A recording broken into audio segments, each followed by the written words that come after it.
With great power comes great responsibility. This is a well-known expression in the English language. And subhanAllah, this is something that is reflected many times you find in the Quran and Sunnah. And it's also the case that subhanAllah, Allah subhanahu wa ta'ala knows that some people can't handle a great amount of power. They can't handle, let's say, a great amount of wealth or a great position. They would be irresponsible with it. If a lot of power means you have to be responsible, then if you can't handle that responsibility, perhaps it is in Allah's divine wisdom that He restricts how much power a person gets. In fact, Allah subhanahu wa ta'ala tells us in Surah Shura, ayah number 27, بعد أعوذ بالله من الشيطان الرجيم ولو بسط الله الرزق لعباده لبغوا في الأرض ولكن ينزل بقدر ما يشاء إنه بعباده خبير بصير. Allah Ta'ala says, and had Allah subhanahu wa ta'ala had extended excessively provisions for His servants, if Allah Ta'ala just kept on giving and said, I'll give you, unending amounts of power and wealth and so on and so forth, what would happen? They would have committed tyranny throughout the earth. لبغوا في الأرض. We would become what? Spoiled, rotten. Subhanallah. So Allah Ta'ala says what? وَلَكِنْ يُنَزِّلُ بِقَدْرٍ مَا يَشَاءُ. Instead, Allah Ta'ala does what? Allah Subhanahu wa Ta'ala sends to us and sends down His provisions and His rizq in a specific qadr, specific amounts, relative to what you can handle. And Allah Ta'ala then finishes the ayah with what? إِنَّهُ بِعِبَادِهِ خَبِيرٌ بَصِيرٌ. Indeed, He is over His slaves, over His ibad, He is khabir, He is fully aware of what? Of your potential and how you would act in various circumstances. And then basir, given the fact that one of those circumstances is going to take place, one of those realities is going to take place, Allah Ta'ala sees exactly what you do when you are given a certain amount of rizq. He is both khabir and basir.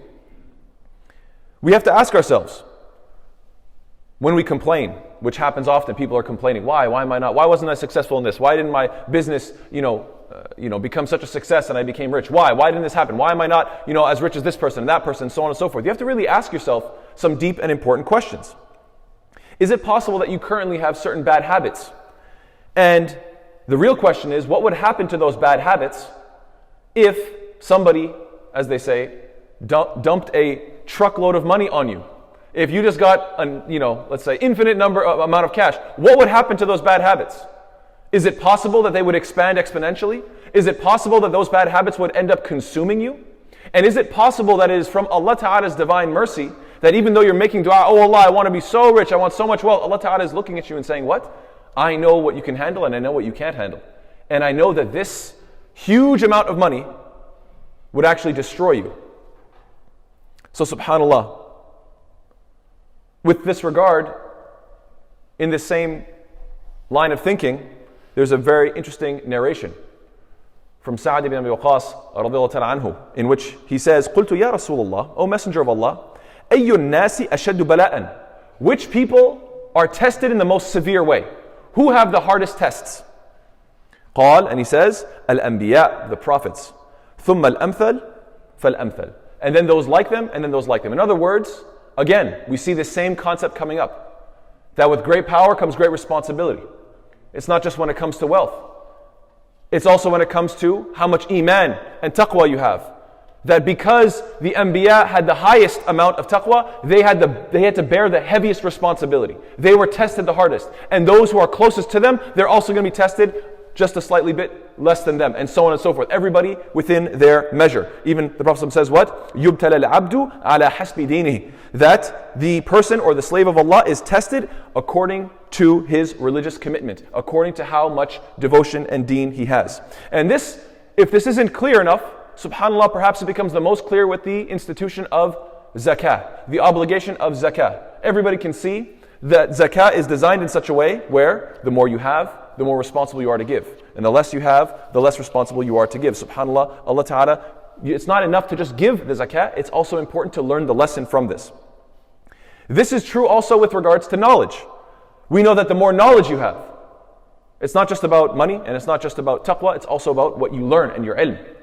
With regards to your knowledge, the more you know about your deen, the more responsible you are to teach. In fact, Allah subhanahu wa ta'ala warns us about our predecessors, the nations before us, and He says what? Ya ahl al-kitab, لما تلبسون الحق بالباطل وتكتمون الحق وأنتم تعلمون. O people of the scripture, why do you confuse or mask or mix truth with falsehood and conceal the truth while you know it? In other words, what? We can clearly see that if you don't want to follow down that path, if you want to be on the path of truth, then whatever I learn, I am responsible to teach it. In fact, the Prophet ﷺ said it in such simple and clear, beautiful language, بَلِّغُوا عَنِّي وَلَوْ آيَةً. That my teachings convey from me, even if it be what? One single ayah. You know one ayah, that's what you're responsible for. You know 2 ayat, that's what you're responsible to convey. And so we have to ask ourselves, especially those of us who would say, no, I'm quite knowledgeable, alhamdulillah, I'm very well read and I've studied my deen. Especially those who feel confident that they're knowledgeable in their deen. Great! I'm very happy that you're knowledgeable in your deen. My question is this, given your status, given your knowledge, are you teaching that which is comparable with your level of knowledge? And if the answer is no, then subhanAllah, that is on your head. Why do I bring up all of these examples of with great power comes great responsibility? Why do I mention these examples? It's because we as an ummah, you often hear people saying what? We want the ummah to be strong. We want lots of people to embrace Islam. We want to be at the head of humanity. We want to be the leaders and humanity to follow us. And this is a beautiful sentiment, and it's a beautiful feeling. As a Muslim, you want to see the izzah in this ummah. You want to see the ummah strong and the believers leading and setting a good example. That's a good feeling. But the question is, if the spotlight was on the Muslims even more than it is right now, if this entire community looked to us for leadership, if many people were asking lots of questions about Islam, if many people were embracing Islam, could we handle it?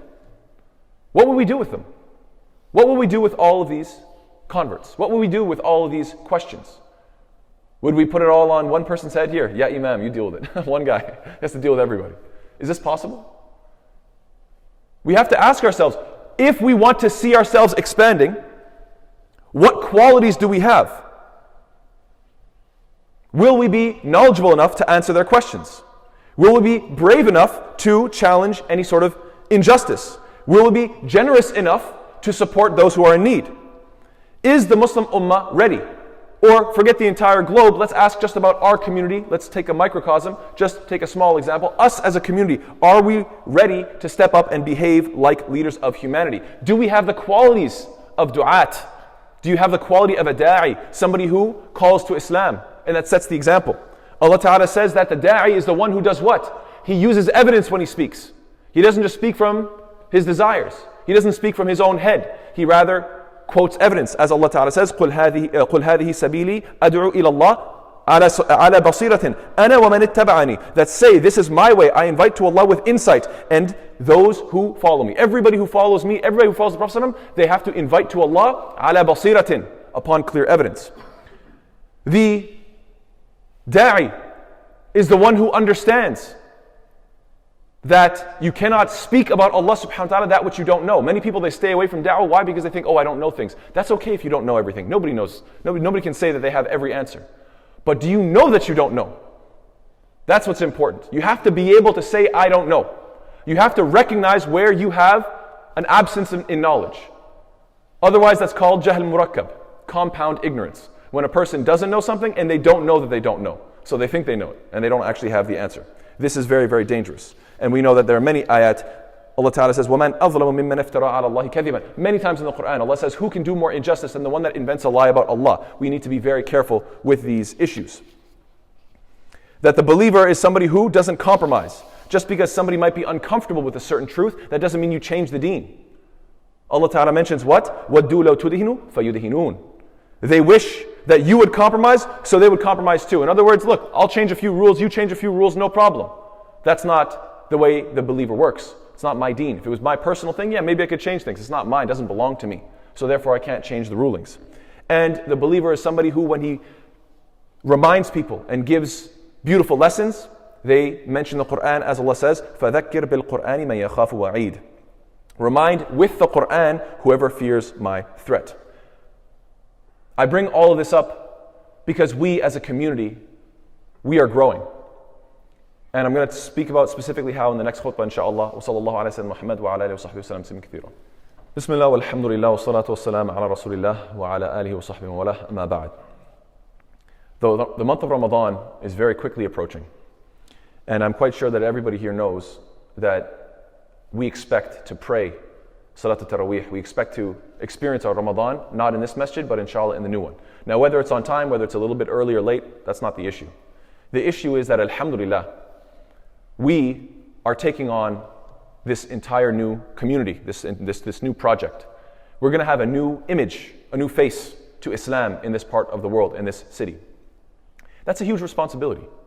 Many communities will look to us. We will be inviting many communities. When it comes to various masajid, we will be inviting them. I'm already in talks with a few different leaders of various communities saying, what? We want to make sure that your youth come and we have tournaments and we play sports and so forth in our masjid. We have to host.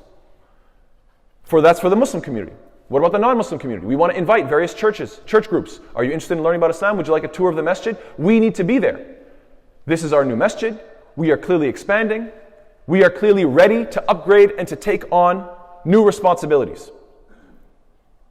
There are people that are going to have questions. They're not just going to come. Some people come there just because as a cultural experience, I want to know about who my neighbors are. Some people genuinely have questions.